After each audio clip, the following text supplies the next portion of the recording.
بسم اللہ الرحمن الرحیم۔ السلام علیکم دوستو، کیسے ہو آپ؟ ٹھیک ٹھاک ہو؟ امید کرتا ہوں کہ سب خیر خیریت سے ہوں گے۔ دوستو، کل حیدرآباد میں بلاول بھٹو زرداری کا مصروف دن تھا۔ بلاول بھٹو زرداری نے کل حیدرآباد پریس کلب میں پریس کانفرنس کی۔ پریس کانفرنس اس حوالے سے بہت زیادہ ہائی لائٹ ہوئی کہ بلاول بھٹو زرداری نے اس پریس کانفرنس میں ایک بات کہی، اور وہ بات بہت زور دے کر کہی۔ انہوں نے کہا کہ ہوش کے ناخن لو، یہ جو آپ کرنے جا رہے ہو آرٹیکل 149 کے تحت اور کراچی پر قبضہ کرنا چاہتے ہو، کراچی پر قبضہ ہم نہیں ہونے دیں گے، جیسے بھارت نے کشمیر پر قبضہ کیا ہے اور اسی طریقے سے آپ اس وقت میں یہ کر رہے ہو۔ تو ان کا کہنا یہ تھا کہ ہوش کے ناخن لیں اور آپ ایسے حالات پیدا نہ کریں جس سے ایک بار پھر وہ جیسے بنگلہ دیش بنا تھا، پاکستان سے الگ ہوا تھا، تو اسی طرح سے اگر آپ اس طرح کے حالات رہے اور آپ نے کراچی میں بے جا مداخلت کی تو اس سے یہ صورتحال پیدا ہوگی کہ پھر سندھو دیش بنے گا، سرائکی دیش بنے گا، پختون دیش بنے گا، بلوچ دیش بنے گا۔ تو انہوں نے کہا کہ خبردار اس طرح کے اقدامات نہ کریں جس سے کہ اس طرح کی محرومی پھیلے، اس طرح سے لوگوں میں جو احساس کمتری آئے اور وہ یہ سمجھے کہ وفاق قبضہ کرنا چاہتا ہے کراچی پر۔ تو کل ان کی یہ پریس کانفرنس اسے ایک جملے کو جس میں سندھو دیش کو زیادہ ہائی لائٹ کیا گیا، اور سندھو دیش کے اوپر بہت سارے دوستوں نے بہت زیادہ اس کے اوپر جو ہے یہ بات کی کہ سندھو دیش کی بات جو ہے بلاول بھٹو نے اپنی ذہنیت دکھا دی، اس نے اپنی ذہنیت کی بات کر دی۔ بلاول بھٹو کے ذہن میں یہ ہے، وہ سندھو دیش کا حامی ہے، اور اس کے اوپر بہت بیجا تنقید بلاول بھٹو زرداری پر ہو رہی ہے۔ یہ بیجا تنقید ہے۔ بلاول بھٹو زرداری کی پریس کانفرنس کو ہم سب صحافیوں نے کور کیا۔ پریس کانفرنس ریکارڈ پر موجود ہے، اس کی ویڈیو بنی ہوئی ہے، اور وہ ویڈیوز جو ہے وہ سوشل میڈیا کے علاوہ سارے جو ہے پرنٹ الیکٹرانک میڈیا پر چل چکی ہے۔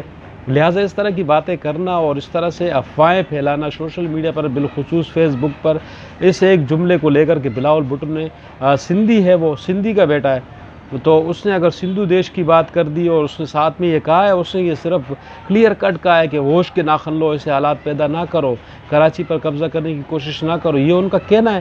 اور انہوں نے اس پہ کہا ہے کہ اس کے نتائج اس طرح سے ہوں گے جیسے کہ آپ بنگلہ دیش کی جو صورتحال تھی وہاں بھی احساس محرومی تھی، تو آپ اگر اس طرح سے قبضہ کرنے کی کوشش کرو گے اور کسی بھی آرٹیکل کی آڑ میں آپ آؤ گے، کراچی پہ قبضہ کرو گے، تو اس طرح سے پھر ایک مرتبہ پھر احساس محرومی پیدا ہوگی، اور احساس محرومی پیدا مت کرو، یہ اس کا کہنا تھا، وہ احساس محرومی پیدا مت کرو۔ تو بہت ساری باتیں ہوئیں اور انہوں نے کوئی اس طرح کی بات نہیں کی جس سے کہ ہم یہ سمجھے کہ اس نے سندھو دیش کی بات کی ہے، یا گریٹ پنجاب کی بات کی ہے، بلوچستان کے الگ کرنے کی بات کی ہے، پختونخوا کے الگ کرنے کی بات کی ہے، نہیں، انہوں نے خبردار کیا ہے کہ خبردار اس طرح کے اقدامات نہ کرو جس سے کہ نفرتوں میں اضافہ ہو۔ تو بہت سارے دوستوں نے اس چیز کو ہائی لائٹ کیا، اور اس کے اوپر پھر کچھ لوگوں نے اپنی محرومیاں رونا شروع کر دی۔ کوٹا سسٹم کی باتیں ہوئیں، کراچی حیدرآباد کی حالت کے اوپر بات ہوئی، تو بہت ساری باتیں ہو رہی ہیں۔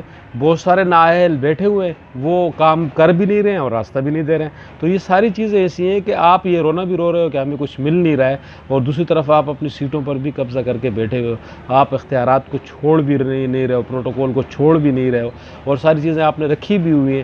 اس کے باوجود آپ اس بات پہ خوش ہوتے ہو کہ اگر سندھ گورنمنٹ کی یا خاص کر پیپل پارٹی کی کسی طریقے سے کوئی کسی بھی طریقے سے اس کے اوپر کسی طرح سے کوئی بھی چڑھائی کر دے تو آپ کو بڑی خوشی ہوتی ہے، اطمینان حاصل ہوتا ہے۔ تو اس طرح کی باتیں جو ہیں اچھی نہیں ہیں، اس سے مزید نفرتوں میں اضافہ ہوتا ہے، اور انہوں نے جو باتیں کی ہیں ان باتوں میں کوئی ایسی بات نہیں تھی جس پر ہم یہ کہہ سکیں کہ اس نے پاکستان کے خلاف، پاکستان کی سالمیت کے خلاف، پاکستان کے اداروں کے خلاف کوئی ایسی بات کی۔ اس نے خبردار کیا ہے کہ خبردار ہوش کے ناخن لو، اس طرح کے اقدامات مت کرو جس سے نفرتوں میں اضافہ ہو۔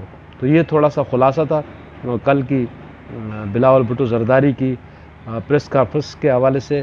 تو آپ لوگ دیکھتے رہا کریں یوٹیوب چینل ہمارا FZ YouTube TV، تو دیکھا کریں اور سبسکرائب بھی کیا کریں تاکہ آپ کو ہمارے ٹوٹے پھوٹے آڑے ٹیڑے تجزیے ملتے رہے۔ بہت بہت شکریہ، انشاءاللہ پھر ملاقات ہوگی، جب تک کے لیے اللہ حافظ۔ پاکستان زندہ باد۔